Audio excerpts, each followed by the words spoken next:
It's time for Talkin Tauntauns, your Star Wars source at AIPTcomics.com. Hey, what's up, everybody? Welcome back to another episode of Talkin Tauntauns, the official Star Wars podcast for AIPTcomics.com. I am JJ Travers, and I'm joined this evening, as always, by Nicole Herview and Jim Lahane. Today, we are continuing our review of the Star Wars films. If you're a regular listener, you'll know that every 4 to 5 weeks, we've been reviewing a film, starting with the first Star Wars film, and we're going through all of them. And today, we are finishing out the original trilogy with Return of the Jedi. But you're very fortunate today because it's not just the regular trio of Jim, Nicole, and myself. No, we have a very special guest. Go ahead, Jim. That's Jim. my cue. That's your cue. Sorry, it's a segue. So with us today is someone I had asked almost like 8 months ago if she wanted to be on the show, and I asked her to pick a movie, and she said Return of the Jedi. So I'm like, well, you're gonna have to wait a while. And we finally have her here. She is Raven of Sisters with Sabers. I knew it. Sabers. Sisters with Sabers. And she is also on the Force Connect and Broaxium YouTube shows. So we are super pleased to have her here to help us break down one of at least my favorite movies. I won't talk for everybody else, but I do love this movie. Everyone's nodding their heads enthusiastically. This is like one of the Everyone's first times nodding that yes. we're all like, yup. Like, absolutely. So thank you for coming on. Oh, thank you so much for having me. I'm excited to geek out about my favorite movie. I'm really excited. I have to compliment you right off the bat on your Rebel Scum beanie. And if Thank my you. eyes don't deceive me, is that a Jedi Order necklace? It is. And I also have the Luke Skywalker from The Mandalorian t-shirt on because We're doing I great. go hardcore. Did you get the Funko Pop? That was my next question. No, I have to be really careful. I have a small place, so I can only collect things that don't take up space. So I collect patches. It's great. That's understandable. Yeah. Mm-hmm. That's me with pins. It's like they're small enough I can justify it and have a lot of them. It's bad. I have a whole vest full of patches, and then it's also Yes. got all of my pins on it as well. So slowly filling up. Awesome. Well, then you just get another one. Yeah. Yeah, absolutely. Got to have one for all seasons. Yes. There you go. And then you can take the patches off and start mixing and matching them to have themed jackets. I'm going to have to eventually. I have a couple of very large patches on this one that have taken up quite a bit of space. So it's definitely starting to look for new spaces to put them. Is there a standout favorite patch? Absolutely. I have a X-Wing patch that's I can go grab it, but it's a big red Rebel Alliance symbol with an X-Wing in the middle of it.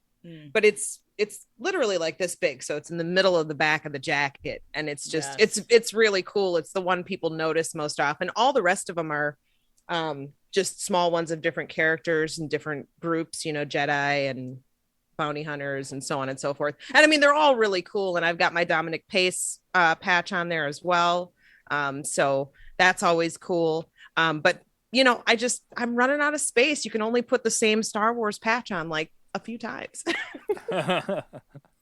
Nicole, I believe you have something new and exciting to share with everyone. Not as new and exciting as you have, JJ. Buddy, you dropped a bomb on everybody Foreshadowing. this week, but we'll get there. I bought a new lightsaber. Yeah, I did it. So this is it's only $40 and it's at Target. It's the Maul Forge saber, and it's taller than me.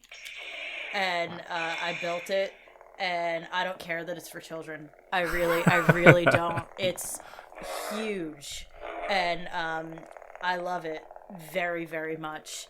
I got it on sale. I got it for like $30, and I was like, "Yep, I'm gonna have fun with this one."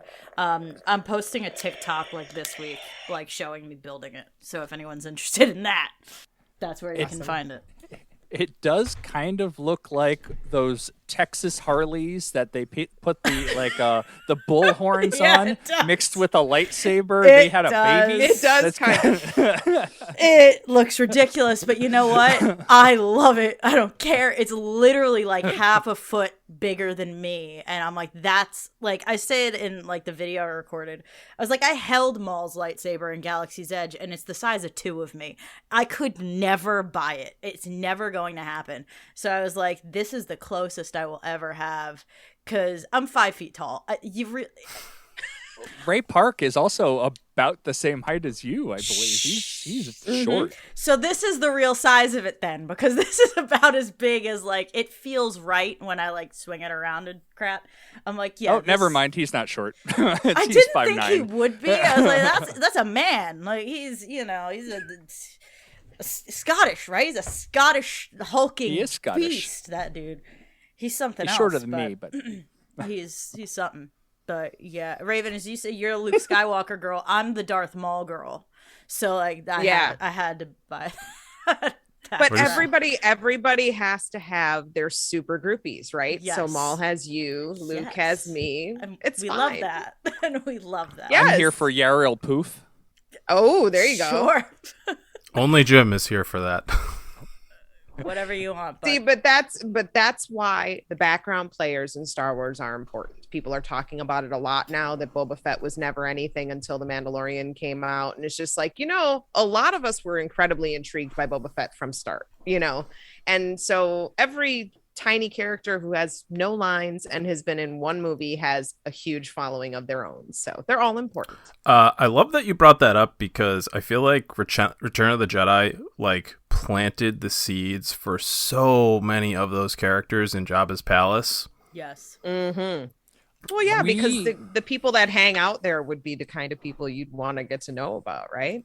So fascinating. We timed yeah. this, like doing this movie review so perfectly with the Book of Boba Fett coming out. I didn't even We did that on realize it purpose. till I'm sitting there watching the movie. I'm like, oh yeah, we got this timed well. Jim, we did that on purpose. Stop. Shh. We did sorry. it. So This was all speaking thought out. of lightsabers having a baby, JJ, did you have news? Yes, I do. There's a new little Padawan coming this June. So yeah, my wife and I are expecting our child. Our official due date is June 15th. We find out what we're having in a little over a week, I think. I'm hoping it's a baby. Yes. Right. Yes, we want a Yeah, human child. That's human child. Yep. We're hoping for a girl, and we'll be perfectly happy either way. I'm especially hoping for a girl because before my wife and I moved into our house this year, we kind of did a last night out in Quincy where we used to live and got really drunk at our favorite bar and made a drunken agreement that if it was a boy, she would get to name the child. And if it was a girl, I would get to name the child. And yeah, you guys know where this is headed. So Leia Travers. No. See,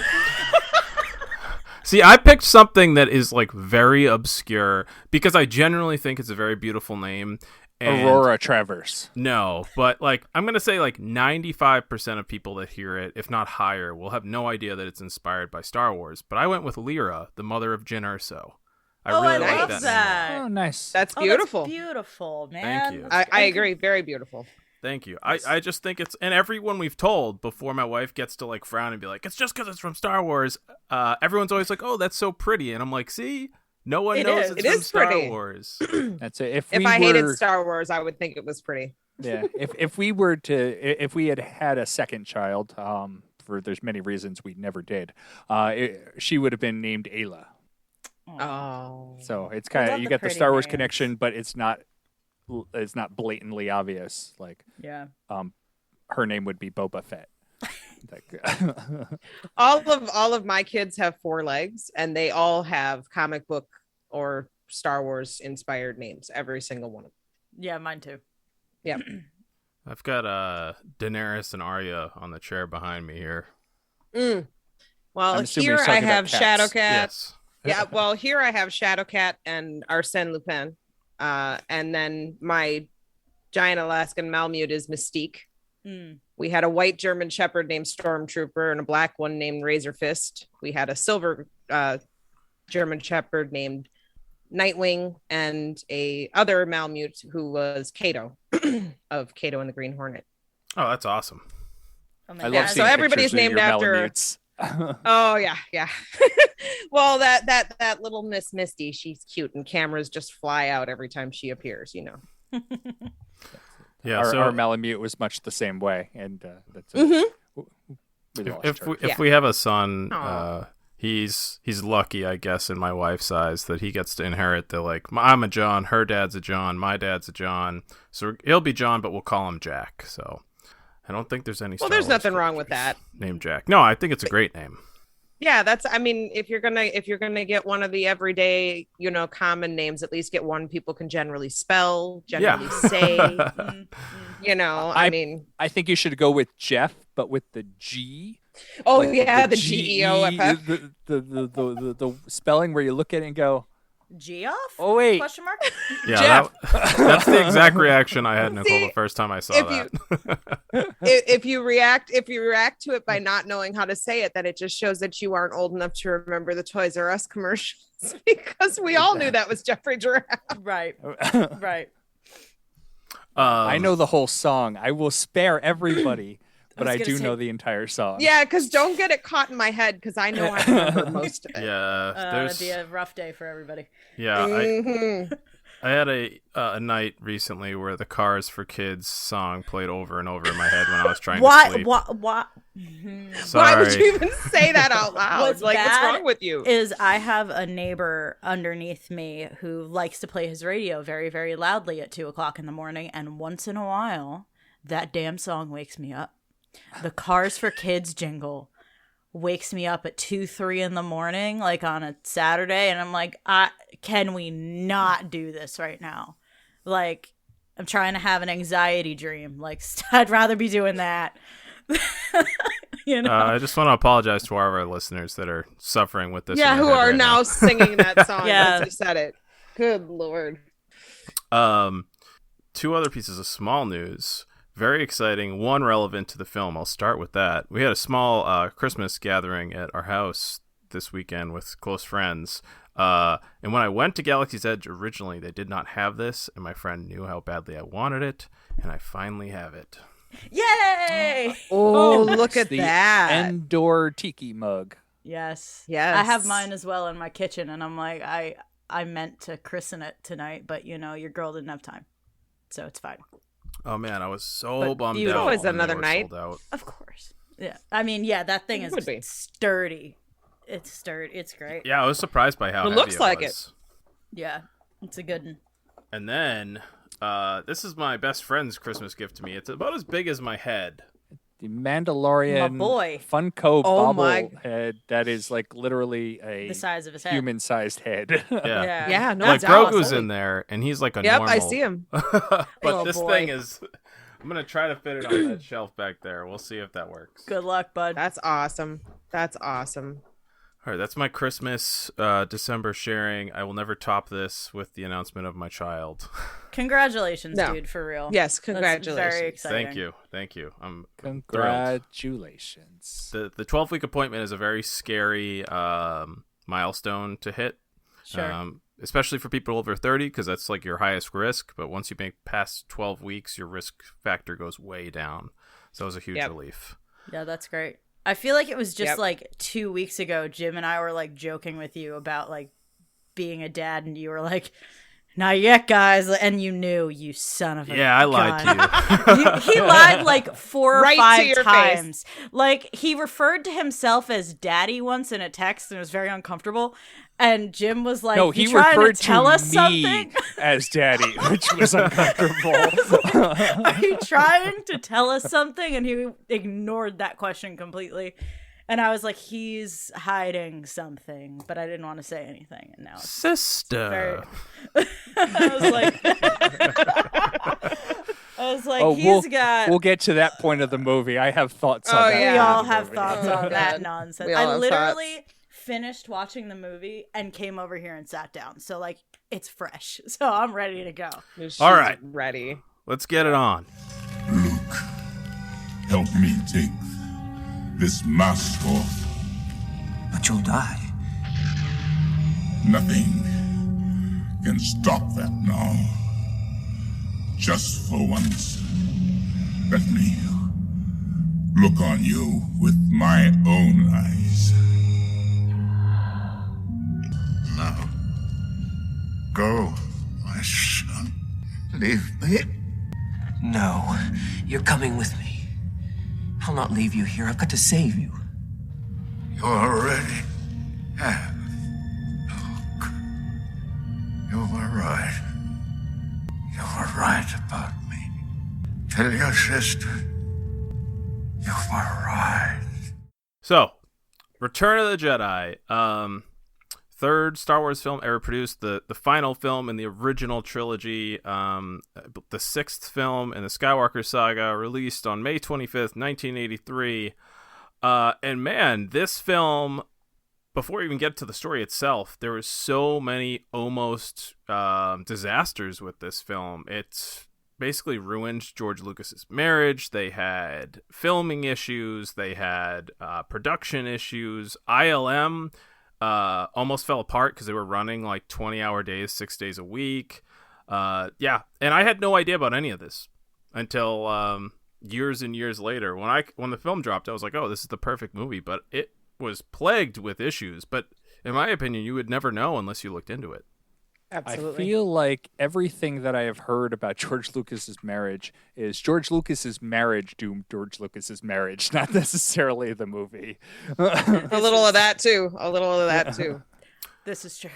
Yeah, we don't need to really dive into that. Just what you hear about the amount of time he had to devote to this when he wasn't even directing it is more where that comes from. But Return of the Jedi didn't even start as Return of the Jedi. It started as Revenge of the Jedi, which is another cool little fact about this film. And then George Lucas was like, well, that's not really like a Jedi trait. And thank God we didn't go with that, because I feel like years later, many people would have been like, that doesn't make any sense for a Jedi to seek revenge. Also, Unless you're not Anakin really, Skywalker. not like completely what the movie is either. Like a little bit there's, but it's not a revenge movie. Return. I don't so think much. I don't think it fits. I don't think it fits what happened there, because I don't think that the Jedi won the day. I think some person did. I don't think the Jedi won the day specifically, because at that point, and of course we'll get into it later, but at that point, you know, what Luke is not a Jedi in the traditional sense at that point. You know, just the same as Rey today would not be a traditional Jedi in the sense of what Luke was, and he isn't in the sense of what his father was trained to be. So I don't think it is necessarily, you know, a revenge of the Jedi. It might be revenge of the guy who the Jedi screwed by messing with his dad and just. But I that's also just me. That wouldn't fit on the poster, but you're right. yeah, there's a really long title when you anagram it down. It's just I know. I also find it interesting that like movies go through name changes all the time, but we got posters. Like they have like merchandise. They got that really came out far with. into it. Yeah, and until they actually decided that, like, yeah, I think we should change it. And I can just imagine all of the like the merchandise people going, "Wait, what?" Yeah. I'm sorry, you're doing a what now? And no. a change that was probably only forgiven because George is the king of, oh, you can merchandise movies? Who knew? Yeah. George knows. That's what I'm saying. Back George then, can't was fold really his the only wallet one who- closed at this point. Lord. Yeah, they're Hey, really if he making didn't up- do anything right, he did that part right. That's true. They're really making up for the fact that they couldn't put Grogu on merch like in time for the Mandalorian premiere, like by putting him on literally everything. That little boy is on everything. On everything. On everything. We kind of briefly mentioned this when we got started, Jabba's palace, but that's really where our story begins with C-3PO and R2 showing up with the gifts to 3PO's shock and horror and astonishment. But the whole with the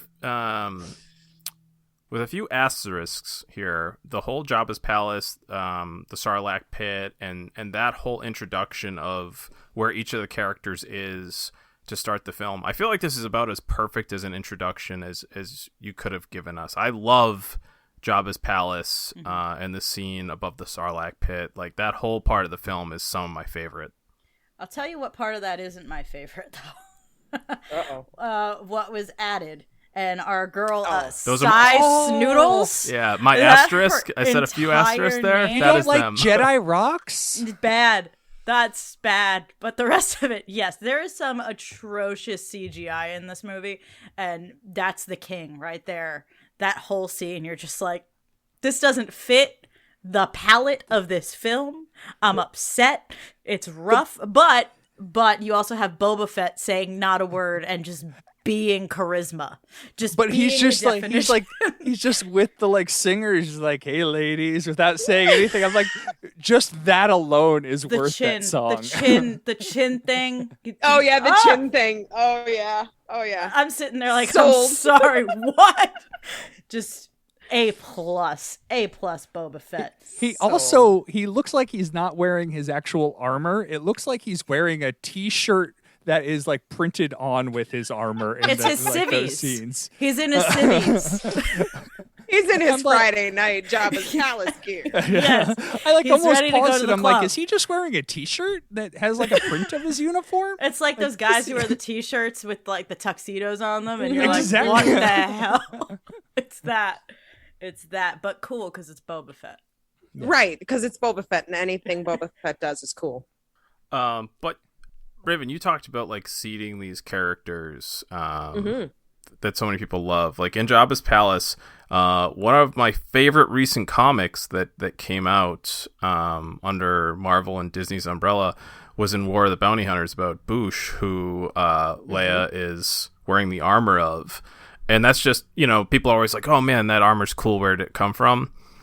And, 30 plus years later, a comic book gets to come out about that character, and we still haven't even seen their face. So it's just so cool, like how long throughout like the fandom's history that these characters are ingrained in our minds, and how, years and years and years later, we're still getting to make stories about characters from this singular film.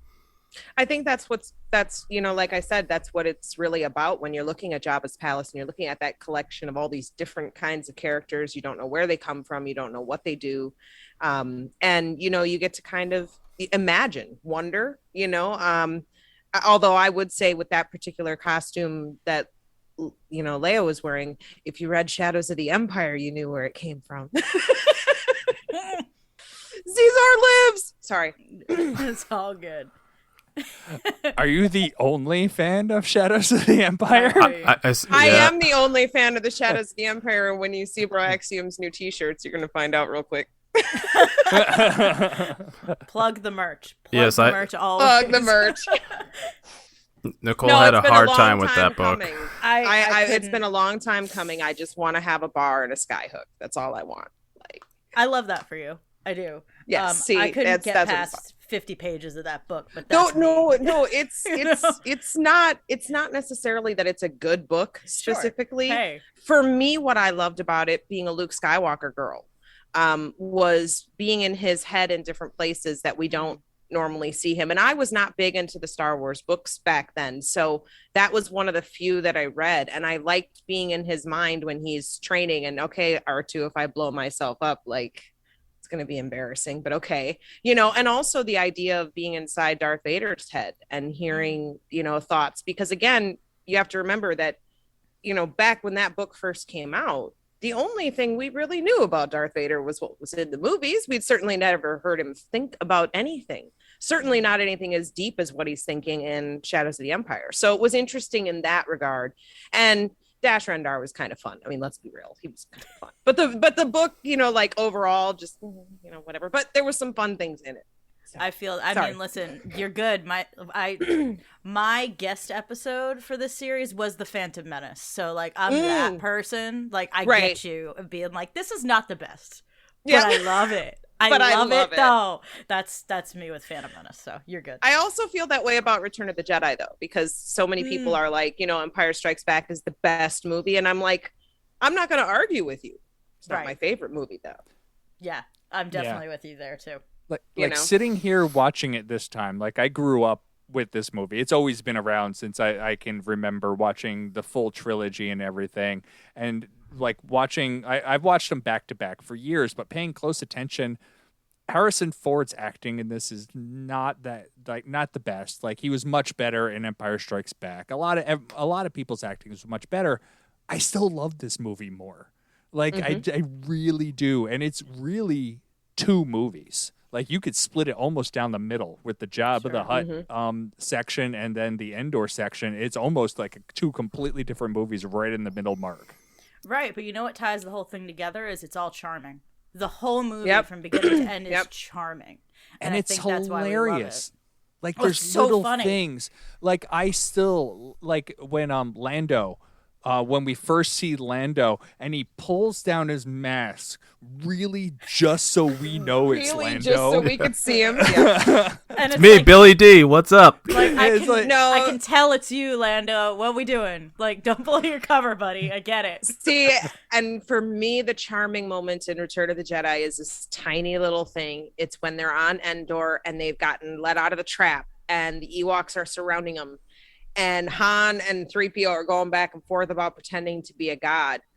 Mark Hamill in the background is just like, he looks like he can't believe this is what he does for a living. You know, like his face, he's just like, you know, and it's just adorable because so much of this movie, he is in crisis. Yeah. And he seems, you know, even when he's, you know, when he walks into the meeting, you know, and greets Leia, you know, he's trying to be upbeat, but he's not, you know, oh, I'm endangering the mission. I shouldn't have come. He's, you know, he's always really tense. And there's that moment on Endor where he's sitting behind Han and he's legit laughing into his hand because he just can't believe they're arguing about this like this right now, you know, but that's 3PO and that's Han. And that's part of the senior year thing that movie has too, is that this is 3PO and Han. And if they did anything else, you'd be like, why are you guys behaving? Should be acting like toddlers. That's what you do, you know? Yes. And I love when they're after they've like been made part of the tribe and everyone's like and Han's like, it's just what I've always wanted. And he goes up to 3PO, he's like the scouts are gonna show us a secret ensign. She's like, we'll need fresh supplies. Find out when we can leave. Hurry up. Get our guts back.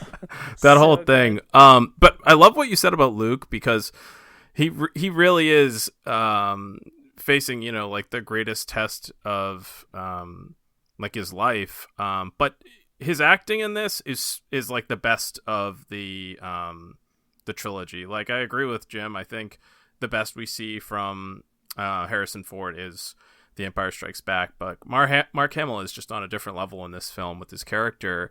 From the moment we first see him, he shows up and we're like, oh my god, Luke's a Jedi now. Like, he's not this scared, untrained kid. Like, he shows up and he's just like, Force choke, Jedi mind trick, I'm gonna kill you if you don't do what I want, Jabba. And then just like takes out a Rancor along with like, you know, 30 of Jabba's men. Is just like, yeah, that was no big deal. Yeah, he takes out all of Hondo Anaka's cousins. Which he just wipes them all out in his Chanel boots. He's like, in his Chanel boots. Let's talk about the boots. Oh, I want those boots. I'm still talking about the boots.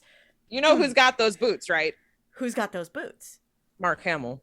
Oh yeah, well, you know what? He deserves like, them. I mean, he legitimately He has them. those boots. Yeah. That's so wrong. Him and apparently Anne Hathaway's character in The Devil Wears Prada. Like, there's one line in The Devil Wears Prada where the other girls are like, "Are you wearing the Chanel boots?" And she's like, "Yes, yes, I am." And I'm like, "It's so is Luke Skywalker," and it just makes me so happy. Well, but that's the whole thing with him in this movie. He's in a different place. He's still the Luke we remember. You can see that Luke inside of him, the naive, you know, good always wins, you know, we're going to be just fine. That he is, you know, he carries. But in this movie, you really see him struggling with his, you know, reality that is not the case. And it's not to say that he didn't struggle with it in Empire, but in Empire, you were kind of there to see him get the pie in the face. Now what you're seeing is him standing at the sink pie wiped off and just now what do I do? He's past that surprise moment, and now he's trying to deal with all of the things that are a part of who he is now and that he has to accept. And I think that's why he seems so much more into it. I think Mark Hamill just knew more than the rest of us because he took that to a whole new level, I think. He like really did. for Empire, he was like his character was on a high, like through the whole movie. Like I took down walkers, like I literally like rappelled up to the walker. I took down this giant beast, and like it's just at the very end that he gets the slap down. And that's like what we're dealing with here is 100% the result of that, because we've seen nothing since then. Like obviously now we have books and comics, but between the movies, like there's no holiday special to fill our gaping hole. So we have nothing to fill our Sarlacc pit. And sorry, it was right there. We could put Boba Fett in there and see what happens. Oh no, not my guy. And the other thing with Luke is he doesn't listen to Yoda and Obi-Wan in The Empire Strikes Back, and he suffers for it.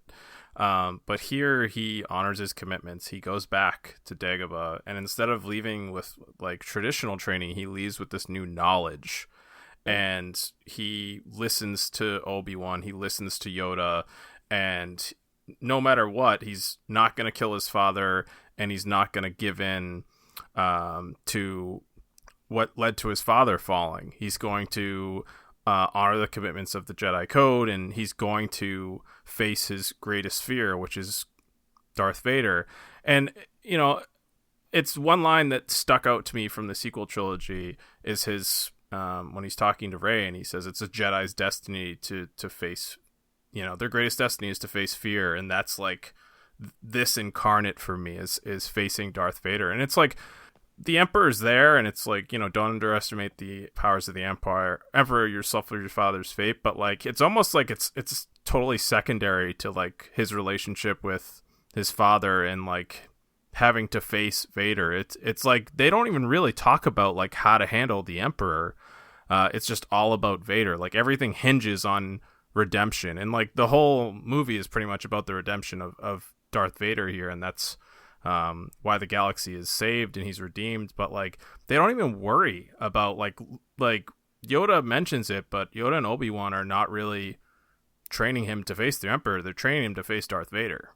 But I think that that's because, as is often the case, we find that, Vader was the more dangerous of the two. He might not be as powerful as the Emperor, but he has something the Emperor doesn't have, Luke Skywalker. And the Emperor knows that together they can defeat him. So I don't think that they were worried about the Emperor because they knew that the Emperor wasn't going to turn Luke, but they thought Vader possibly could. And that was always my read on the situation, is that they were training him to deal with Vader because they thought he was the real threat. Palpatine was either going to kill him or not, but Luke wasn't going to turn for Palpatine. I don't think that was ever even a thought process in anyone's mind, at least not for me. It never seemed like that was ever going to be a danger. Could Vader turn him? That seemed like it was almost possible, almost. But I'm a hardcore believer in Luke Skywalker because I don't think that would have ever happened. But I think it was a much more real threat than him teaming up with the Emperor. You know what I mean? It's easier to team up with the one who seems less and terrifying. There's that, like, it's his dad. If anyone's going to turn him, that's him. Yeah, that was right. That was very well said. Yeah, that was a great analysis of the relationships there. It's also, we've like going back into when the movies came out, we had not really seen the Emperor before. We've seen Vader. Vader has been there since almost scene number 1.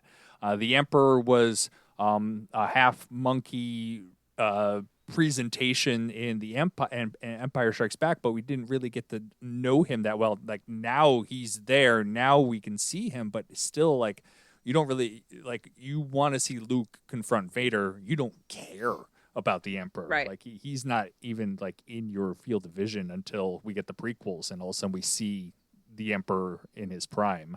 But he Yeah, doesn't seem anywhere near as threatening as Darth Vader. Sorry, hon. even He then, doesn't yeah. seem. good. Yeah, he doesn't seem as threatening because he doesn't have the imposing physical presence. He's not the, and that's usually how it goes. Young Buck comes in and tries to take on the biggest knight. Well, the biggest knight is not your problem. It's the king you need to be worried about. But you're not going to ever get to the king if you don't take out the knight. That's what he's having to deal with.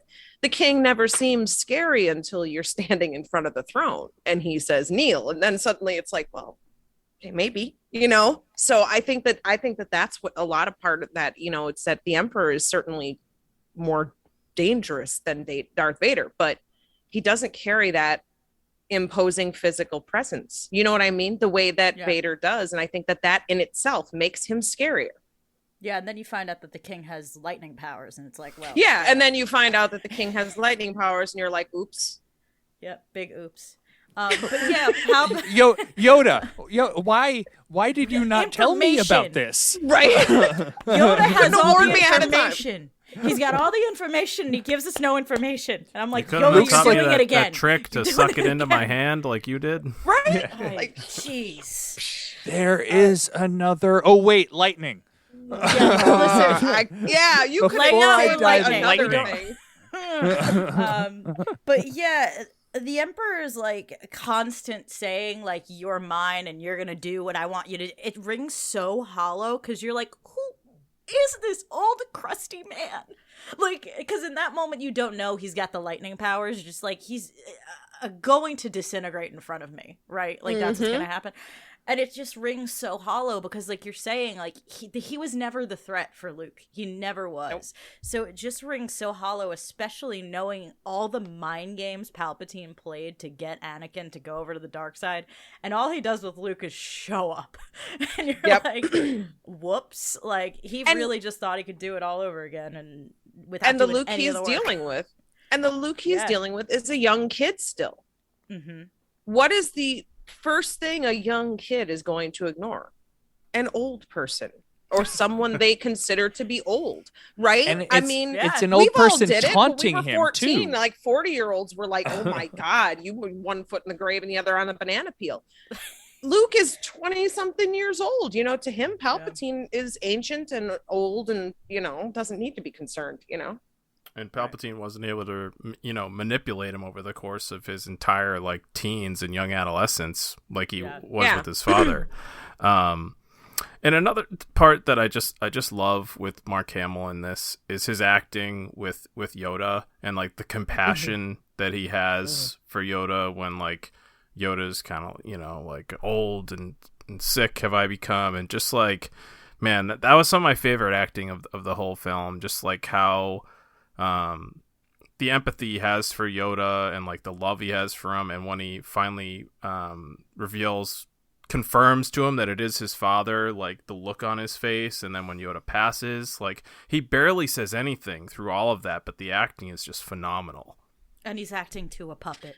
It's so impressive. And he's acting to a puppet. Shout out to Frank Oz too. Absolutely, a master. We love you, that Frank. Man. Oh. Great. Growing up with this movie, I never knew Yoda said there is another Skywalker. I just heard there is another and kind of trailed off. I never heard him say Skywalker. It is quite broken up though. Yeah. That's why I paid attention this time, and it takes him 5 minutes to say the Skywalker. He says Luke 17 times. I'm like, bro, we can skip that. Get to the next word. You know who you're talking about. Yeah, you've got 10 left. You got 10 words left. You don't need to say Luke 3 times. It's okay. And one of the small things that I think that Mark Hamill did so well in Return of the Jedi is the hallway scene on Endor with Vader.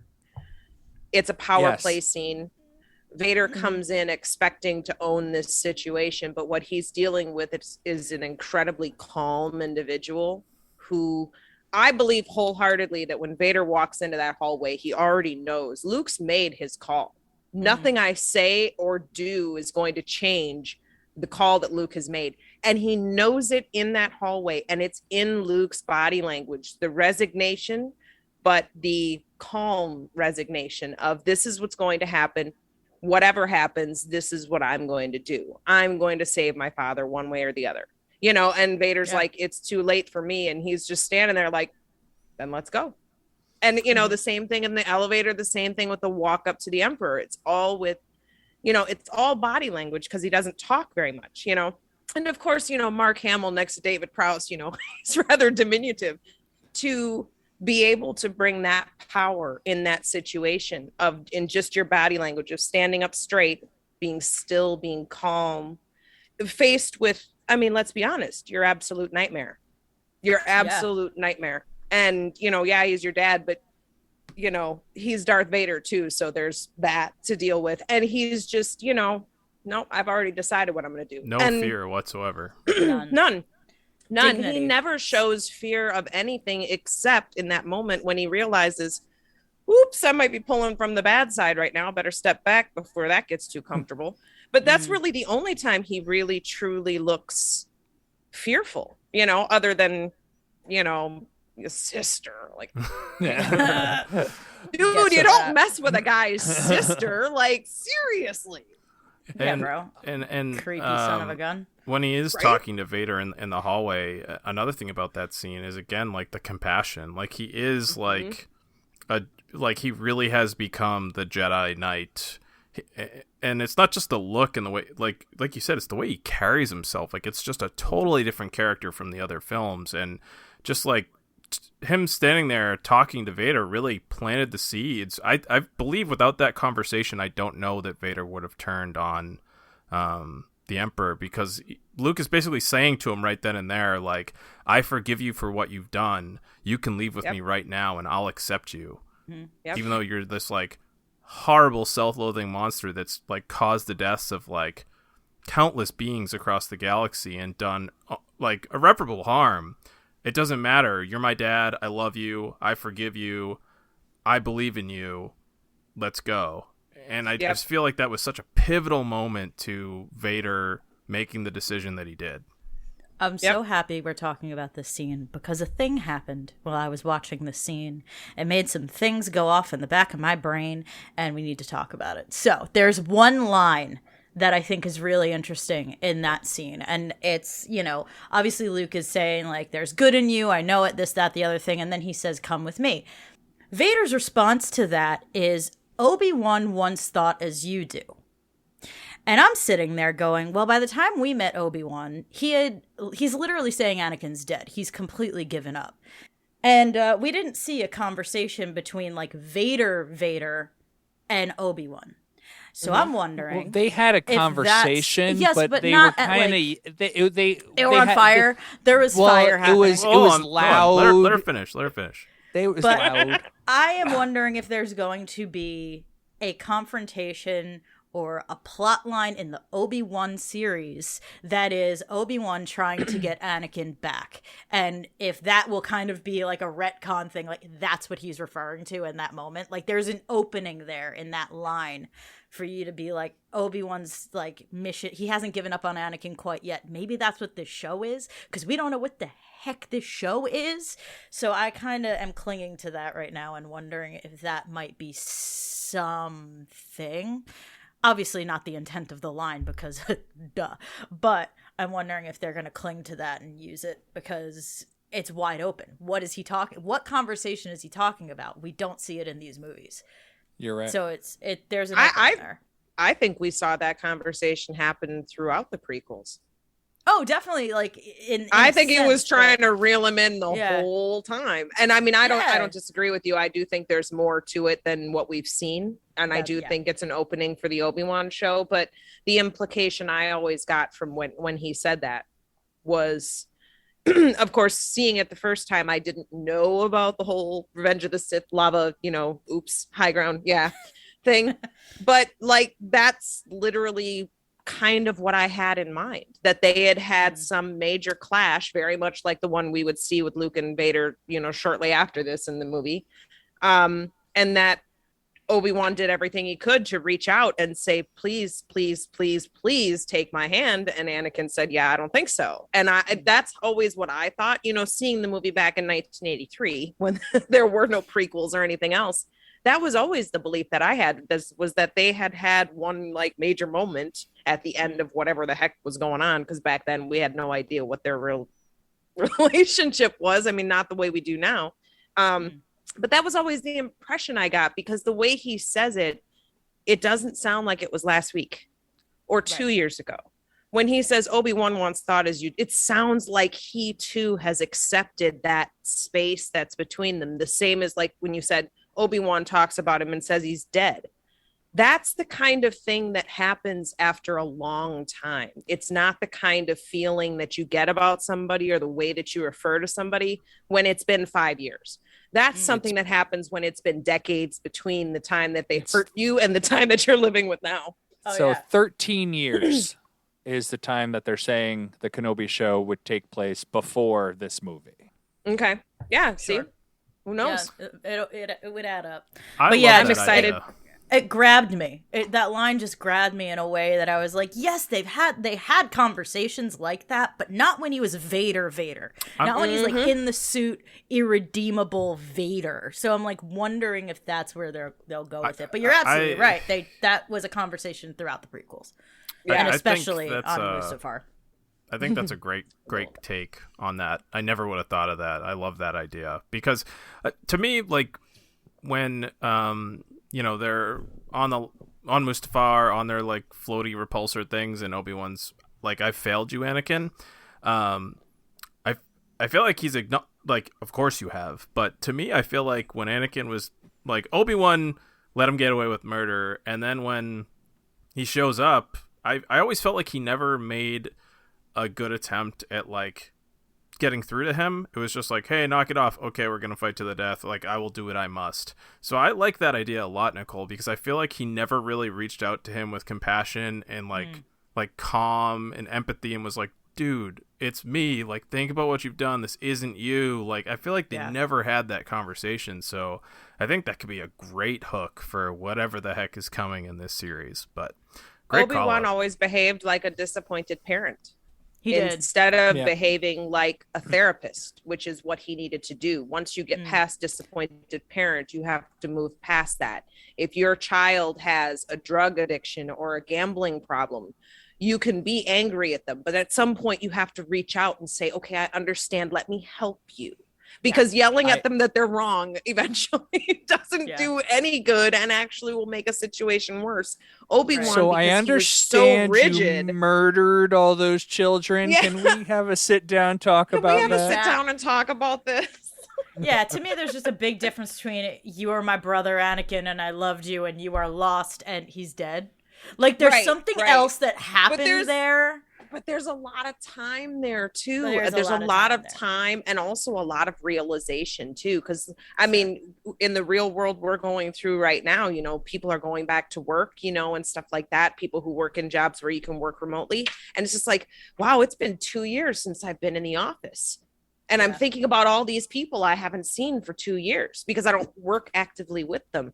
And I think that that's a big part of it too. I mean, I agree that there's more that happened in between Revenge of the Sith and now, but I do believe that when a long enough time goes by, and if Ben's been sitting there watching Luke grow, and I mean, there's a whole lot that over time could build up to become, I loved you, you were like my brother, to he's dead, right? But of course he does say in Return of the Jedi, and the good man that was your father was destroyed. And he does actually believe that there is no hope for Anakin. That's where Luke, in his new Jedi thinking, his gray Jedi thinking, is correct, because he realizes that no matter how dark they've gone, there could still be a little flash of light somewhere in there. No guarantees we can get it, but we'll try. Yeah, it's interesting you mentioned Luke is like a gray Jedi, because I think it's really telling that man is in black the whole movie. Like, he's in black until the end, when it starts to flap open to the white again. Exactly. Yes, 100%. Like, there's so much going on with his wardrobe. I mean, again, Chanel boots. They weren't hiding from like drawing it. They were trying to draw attention to what that man was wearing. And I think it's very telling that he's basically in the beginning in like Jabba's palace wearing what Anakin wears in the prequels. Like, pretty much it's the same thing. It's, yeah, that man loves black. He is... And wears it well. He's genetically disposed to wear black. He Call us, and Mark. we love it, and we love it. Like, absolutely. Here for it. I am here for it. Yeah. I have 17 pairs of boots, and every single one of them is because of Luke Skywalker. Absolutely. And Padme would be proud too. Oh, With her well, and fashion Padme sense, would she'd be like, "Damn, That's he's my wearing son." Chanel." That's Go, my kid. son. Look That's at him. my Look at him. boy. He's Look sharp, at him sharp go. and put together. Just look at him go. Oh my They God.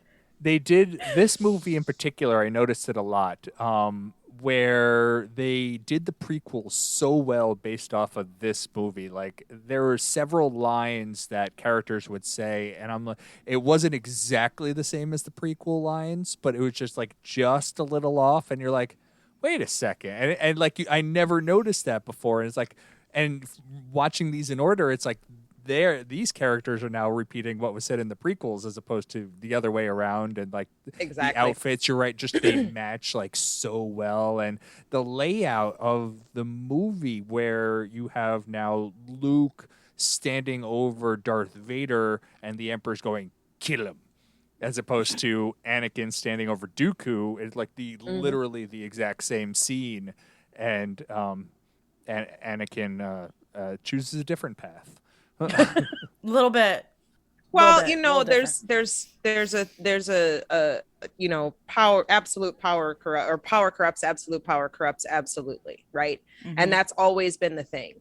The greatest show of strength that has ever been seen in mankind is to lay down power when you have it. And Anakin couldn't, and Luke did. And that's the difference. And that's, to me, that's what Return of the Jedi is about. It's about that moment where he realizes he could right now just end it. He could get rid of Vader. Of course, for him, from his point of view, he probably thinks he can get the Emperor too. But, you know, it's just like, from his point of view, he can end it all right now. All of it, just done. I can get rid of all of the evil in the world. But he knows that the cost is too high. He knows that it's not going to be any good because he knows what's going to happen. Then he becomes the Emperor. Then he becomes Vader. He understands that. And that's just something that bad guys in most movies, bad guys, they make the wrong decision. They go the other way. Luke was able to say, I have absolute power in the palm of my hand, and I'm going to put it down because I know it's not worth the corruption that's coming.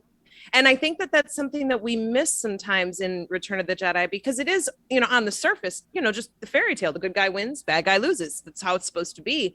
But, you know, the deep truth is you had a man take hold of absolute power and say, no, I'm good.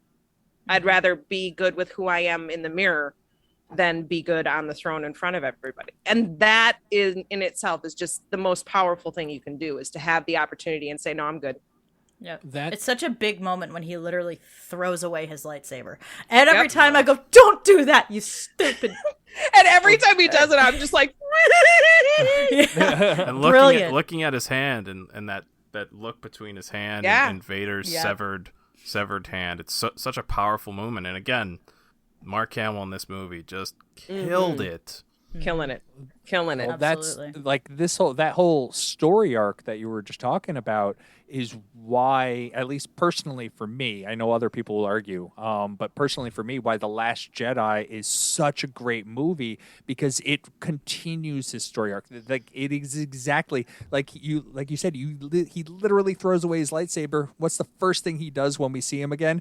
He throws away the same lightsaber. Like, he's like, no, Yep. I already got rid of this stupid thing. He's like, I didn't want it. Did you not see that I didn't want it? Yeah, did you not see me say no the first time? Because I said no the first time. Everybody was watching. Where were you? You know. But I think it's important to see that, because if you watch Return of the Jedi and you pay attention to Luke, what you see in The Last Jedi shouldn't surprise you at all. It No, shouldn't not surprise at you at all. all. And how he feels about what happened shouldn't surprise you at all. This is not the Luke of Return of the Jedi. This is Luke, you know, years later. This is Luke who's had to come to the realization of now, I mean, because I don't know how much he knew about what his father actually did and who his father actually was. And all of the stuff that we saw in the prequels, how much of that did he know when he was standing over him in the throne room, as opposed to how much of it he knew when Rey was standing there holding the lightsaber out to him going, come fix it. His whole picture of who his father was and the crimes he had committed. You know what I mean? Because I mean, if you just watch the original trilogy, I mean, Darth Vader's a bad guy. But if you were there for the Jedi Temple and the younglings, you're like, but this guy's he's like a way sociopath. worse. Yeah, this guy's like way worse than we thought. Before he was Killing just, younglings. but there's a very big was he- difference between blowing up planets and walking into a room and But did Darth Vader ever blow up a planet? That was Tarkin. Tarkin was the one who made the call. Vader was there, but like, he didn't pull the trigger. You can blame Semantics. it on Pull the trigger. Tarkin. You can blame it on Tarkin if you want to, but the fact of the matter is, if Darth Vader wasn't standing there, Tarkin wouldn't have been able to do that. This is ridiculous, but the scene where Hello? Are we segueing? Or are Dead you air. calling us ridiculous? I don't know where we're no, at. no, no. Take a So turn. I have to share this with someone. I feel like this is the right group of people, but so we talk about how when Anakin walks into the room with the younglings, he lights his saber and it's time to kill some kids. I can't help but always think of the scene in Billy Madison when he picks up the dodgeball and he's like, "You're all in big trouble." So when Anakin walks into that room, I always crack up because that's what I'm thinking about, and it's so inappropriate. That's but very inappropriate, JJ. Very I wanna fix inappropriate. that. My That's very goodness. inappropriate. That small child goes, Master Skywalker, what are we going Oh to my do? god, that's so Die. painful. The answer is die. I mean- oh my lord. There has been some painful stuff in Star Wars, but that's one of those moments where I was just like, whoa. It's tough. I don't get pulled out of my chair very often, but that was almost like the dog getting killed in John Wick. Like I need to leave for a minute. I'll be back. Because Yeah. It's a pause. Did that just happen? Like you look to the person who's seen this before, you go, tell me that's not real.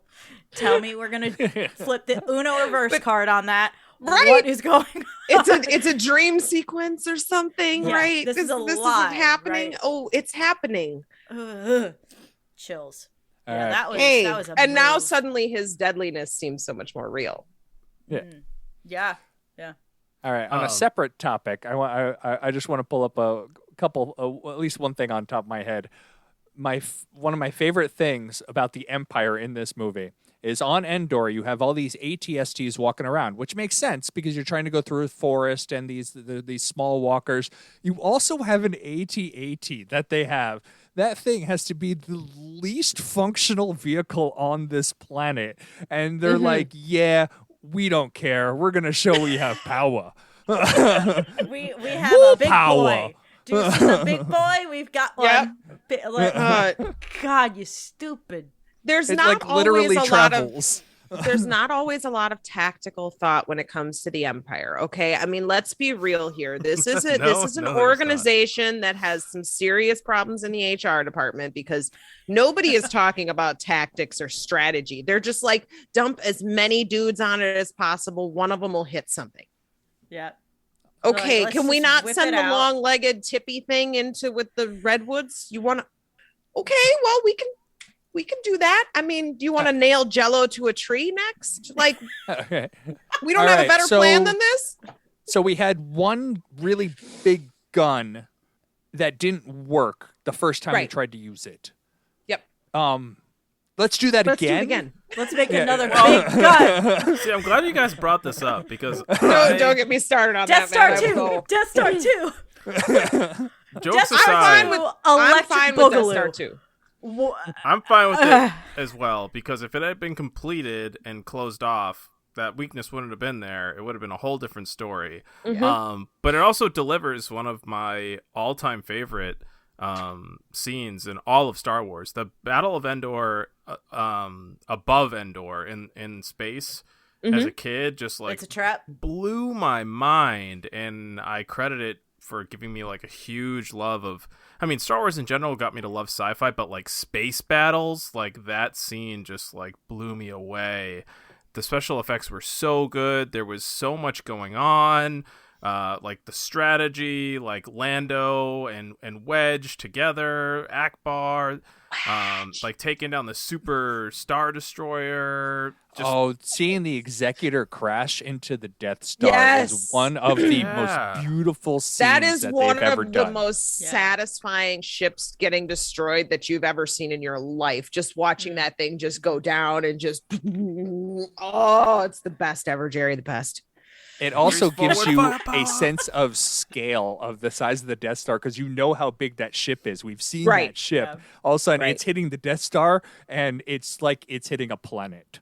Yeah, Absolutely. it's like a tortilla chip in some real hard dip. Yeah. It's like Yes. bam. You're like, jeez. That's It's gonna the be some last tough queso. tortilla What's chip. up? It's Yes. the last tortilla chip. Yeah, it's gonna break. It's If gonna you break it, it's over, dude. You don't get It's- nothing. Yeah, that's disappointing. Oh, it's a Then tragedy. you're there trying to but get pieces of the ship out of the Death Star. It's terrible, man. And I'm your telling piggies you. are getting in there. You're just screwed, man. Like, I think with Return of the Jedi too, I think one of the things that doesn't get talked about enough, even though it gets talked about all the time, is the speeder bikes on Endor. Still Yes. unequivocally Yes. one of the most exciting and fun action sequences in movies, period, end of discussion. Because of the filming technique, because of just the way it was done. And by the way, balls out, making Leia I can talk, look cool, look like an Yes. actual, like not Yes. pointing out, like, look at the girl, she can do stuff. She's just doing stuff, Doing and they it. expect her to do stuff, and she jumps She's on the the one who speeder led bike, the- and Mark's like, really? Well, she's the one who led. She jumped on, and Mark was Yeah, the one She tailing jumped behind on, her. and he's like, they needed to make. They had the gold bikini thing, and they need to make that up to us, like as You know women. what, They're like, though? we're gonna If- give you a W real quick, and that's the. if you speeder watch the scene. original trilogy, she is awesome every Of single course. time she's on camera. Every she time. does everything awesome. We love Leia. She does no wrong. But my God, that bikini was unnecessary. That was Do I get it? really unfortunate. That poor It girl. needed to be done. But so they were like, okay, let's make her a diplomat with the little teddy bears. Like, let's give her that for 2 seconds. And then let's make her a badass on a bike. Well- and you know what? Okay, she's so I'll take badass, it. though. Don't forget her exit scene from the bikini was killing Pretty- Jabba with a chain. yeah. Destroying. killing like, brutally the gangsta. murdering him. But I was think like, that's what's this cool is about the tough. bikini. What she's doing in the bikini is not being Yes. done as if she's in a bikini. She's like Right. running up there and turning the gun around, and she's Still a wrapping the badass. chain. She's She- still a yeah. badass. She- She's like, yes, she I'm wearing a owns bikini. it. Okay. I agree. She I does. completely agree with I you. mean, Yeah, I but, like, feel she's- hungry every time I watch her, but it's great Oh. otherwise. I'm like, hello? Like, Yeah, I'm like, I need a burger just now. I'm like, Carrie, you okay? Yeah. Like, we need No, to and no, the she answer is, wasn't. She she's was not. We do know that now. That 'Cause, girl you know, was there's probably no bras hungry in for space. 3 weeks. Jeez. She was also very high. That also makes sense. Well, she that went would through a help, too. lot, That woman. That woman went through a lot of crap. You know what? She Show's was made getting a dark. solid steel from the inside out, and all steel Yeah. has, slight imperfections. It's what makes it what it Absolutely. is. She Nobody was in the a world tougher damn than legend. she was. Yep. She was definitely You're done right. dirty on this movie, and I 100%. think she turned it into her like into a positive in her life. Like Mhm. she Yeah. took ownership of it, and she's like, "Yeah, I did it. I own it. This is me." And like she Mhm. became like basically the voice of fandom. Like Mhm. after that. Yeah. And There's she also a, gets to say, I know. She gets the I love you, I know part, which is always She gets fun to get it for right me. back. Yep. She's so smug when she says it. It's one of my favorite line reads in the whole movie. I'm like, Mhm. That whole get it. Yeah, scene she is- does. that whole scene is absolutely hilarious.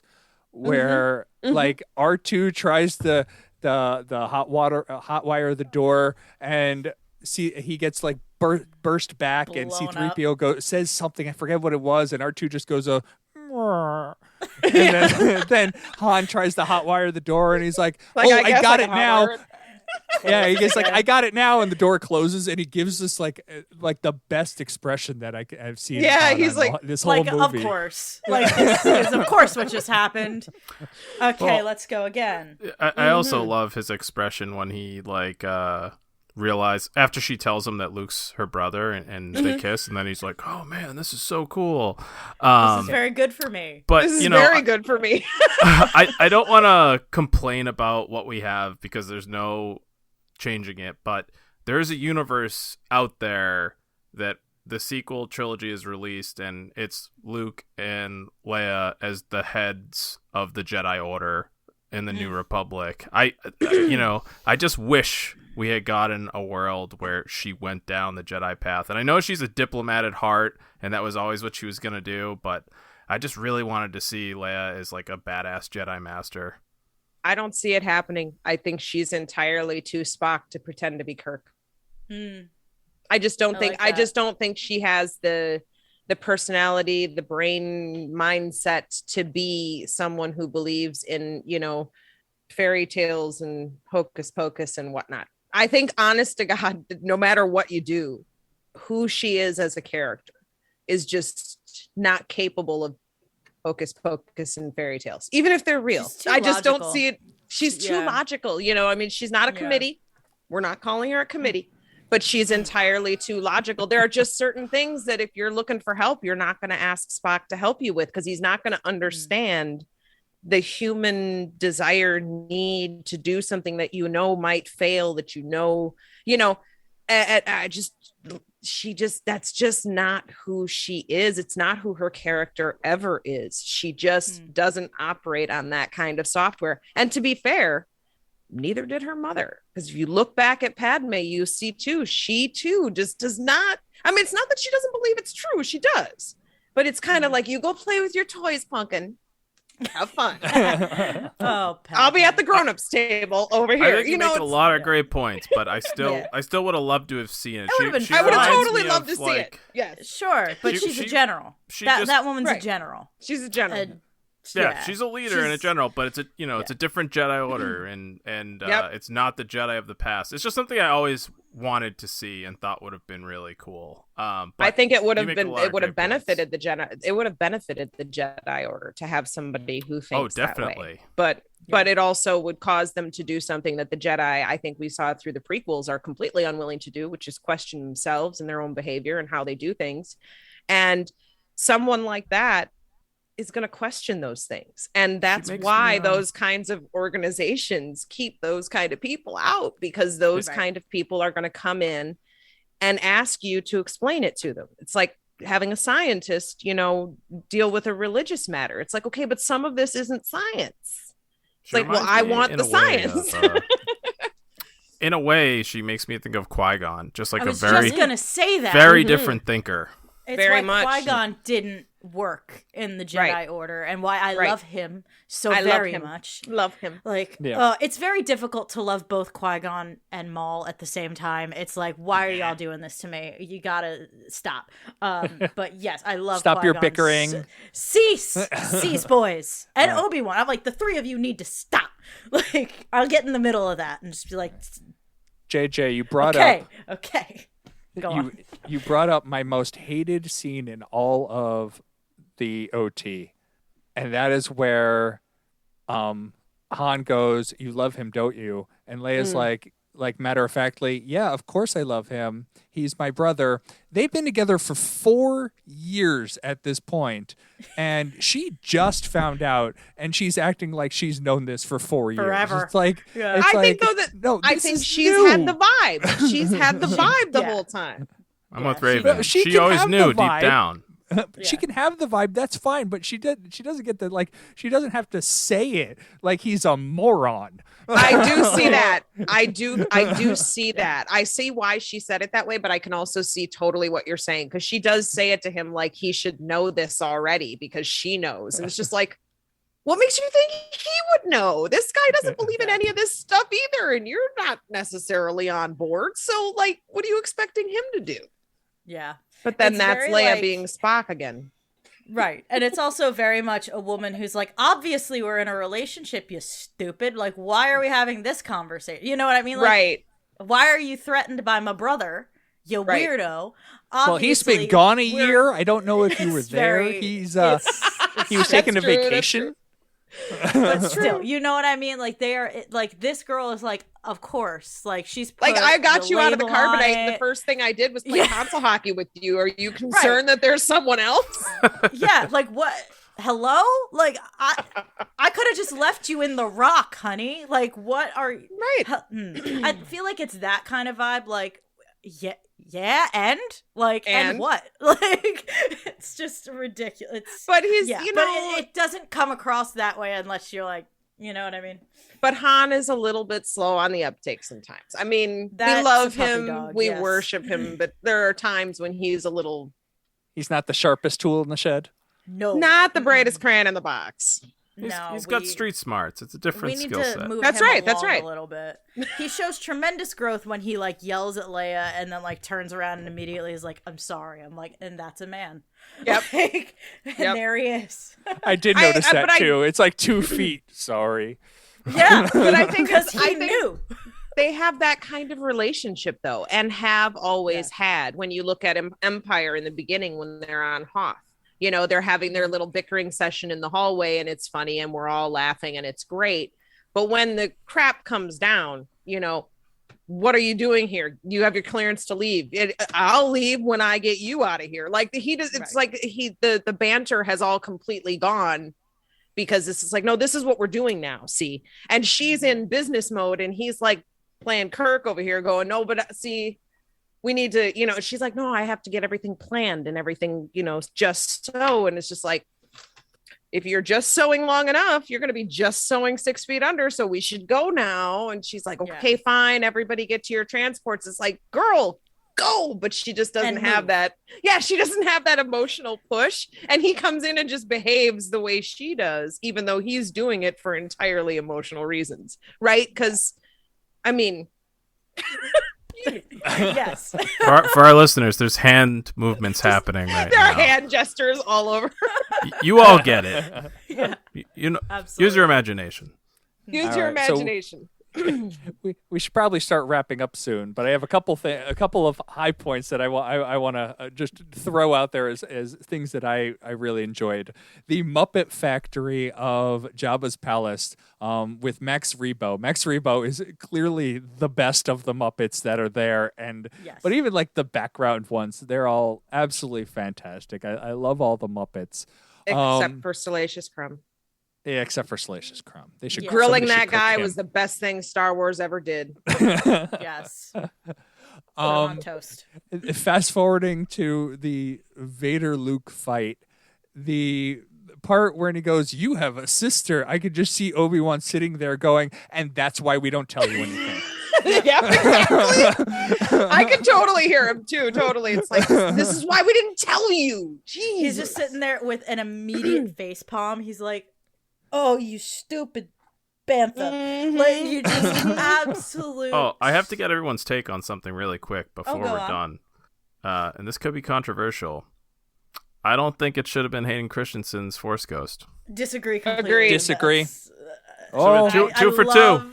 I love. We're love, split here, love- right down like, the middle. I get choked up when I see Hayden Christensen. I love that boy. I appreciate but- it being Hayden, but Sebastian Shaw, random British random boy. guy okay, in a suit. that part I think is fair. It's perfectly fair to, like, you know, who's this guy because he doesn't have any connection to us. But here's the thing: the Force Ghost that's there at the end of Return of the Jedi is the guy who decided to choose his son over the Empire or the Emperor. So therefore, the person who is a Force Ghost now should be the man who made that call to go back to the good side. Not the guy who was there and went to the bad side, but the guy who came back. But I So do it see should- where it's much more emotional that it's Hayden because we connect to his face and, So you know, it all should that stuff. So at Sure, least be an aged Hayden Christensen. Like I I would don't be think, much more happy with an aged Ooh. Hayden Christensen. Yeah. I since I don't Yeah, think yeah. that the actor who was there originally should have been there. I feel it should be somebody we recognize. Should have been James Earl Jones, dude. For real, what is going on? Like, my word. they really like had to be like, damn. Well, both his kids are pasty as hell. So can we put James Earl Jones in the suit? That's it. Not really. There was a one of those parody things, and they had Luke pull off the helmet, and then he looks at Darth Vader and goes, "I thought you were black." Because it's like, whatever. Yeah, It always makes me think of Chasing Amy, if anyone knows the reference I'm making. Yep, absolutely. part of Chasing Amy. I'm so sorry. It's been a long time. But I'll go down the street and talk to Kevin Smith. What? Point is, Raven made my point for me. I can see where everyone else is coming from, but that was not the person. That ghost was not the person that made the decision before they died. It was It was that like 50 or whatever, however old man in that suit. It wasn't the young dude before he fell to the dark side. It was a different person, aged up. Anakin Hayden Christensen. Excuse me. I can see the argument for it, but I don't think it makes any sense that that's what we see at the end. I just thought it was like, to me, he doesn't look like, pre-dark side Anakin, but I was thinking like this is him before he went down that path, and like he reverted to that guy because he's lived most of his life as Vader. He's no longer that guy anymore. He lived, if you want to say he went back to Anakin or whatever, he was Anakin again for about 10 minutes. So I'm like, sure. But you want to punish this guy in eternity with his scarred up body when he only converted for 10 minutes?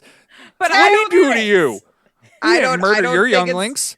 I don't think it's fair to erase all of the, you're as ugly on the outside as you are on the inside, right? So he should have to carry all the stuff that he did in between Hayden Christensen and random dude from the cafeteria on filming day. Like, I'm just, I'm just saying. You don't have eyebrows. Get in the suit. I mean, he's got a lot of credits, that guy, on IMDb. I think he's a really successful British actor. He is, but, yes. But who the hell is he? Like, I don't know. And I don't really care. I did know the actor's name off the top of my head, though, which is random. It's Sebastian Shaw, right? Yeah. Yeah. Completely random. Listen, the only actor's name you need to remember is Dennis Lawson. That's your Star Wars factoid for the day. Yeah, there you go. That's Wedge. That's right. Yeah. Because Wedge is also cooler than everybody else. Learn to deal. Wedge is cooler than everybody else. Isn't Dennis Lawson Jeremy Bullock's brother-in-law, too? That's how Jeremy Bullock got into it? I don't know. I don't know about that. I'm not as familiar with Jeremy Bullock's connections to him as I am with Ewan's connections to him, which is, in my opinion, the funnier one, because it just is. Because I love Wedge and I love Ewan.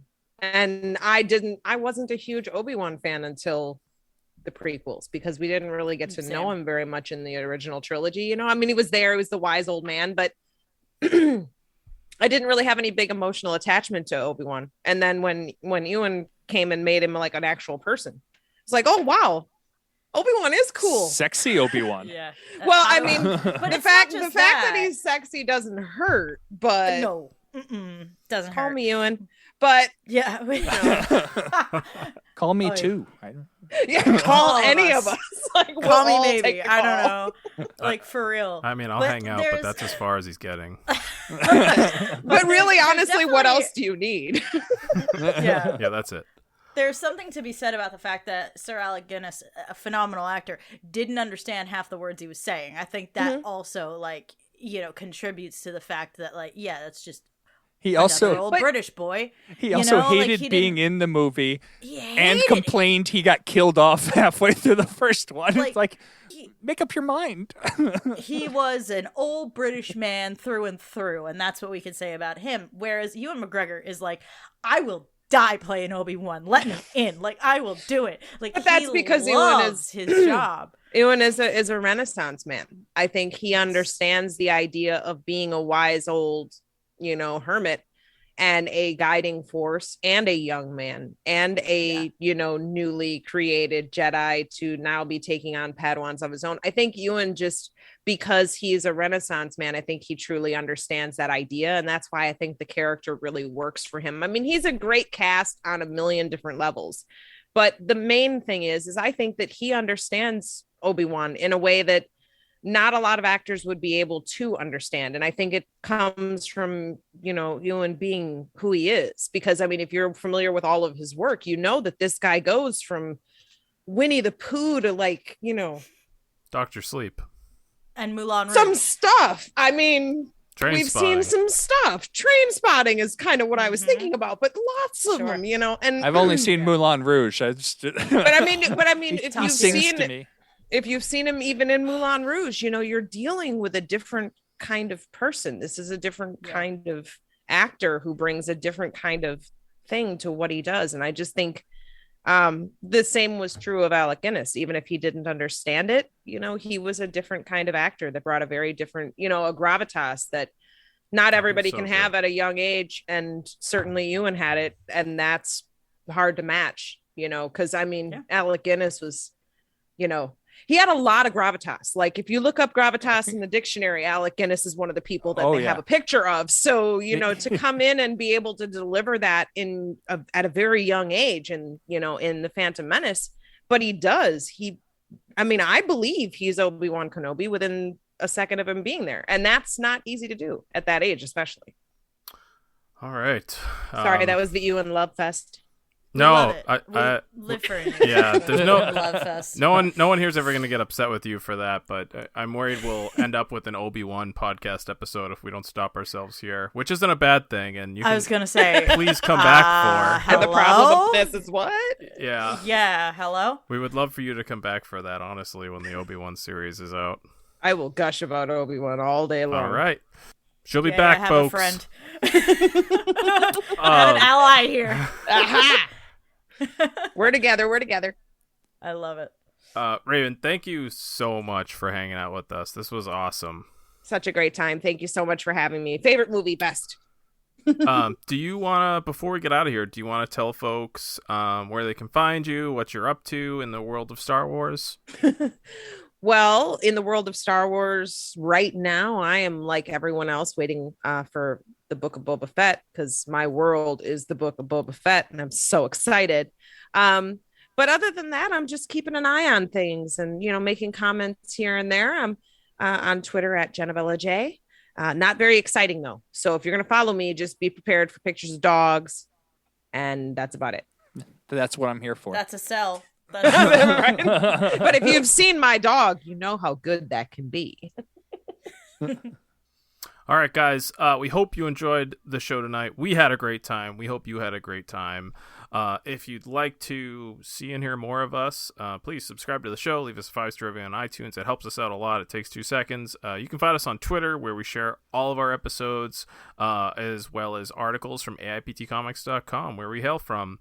Some are comic book reviews, previews, toy announcements, news. There's a lot of good Star Wars stuff there. That's at Talkin Tauntauns. If you have feedback for us or questions or a topic on Star Wars that you'd love for us to discuss, we'd love to hear from you. You could also shoot us an email, talkintauntauns@aiptcomics.com. So that is going to do it. Thank you again for listening, and we'll see you next time.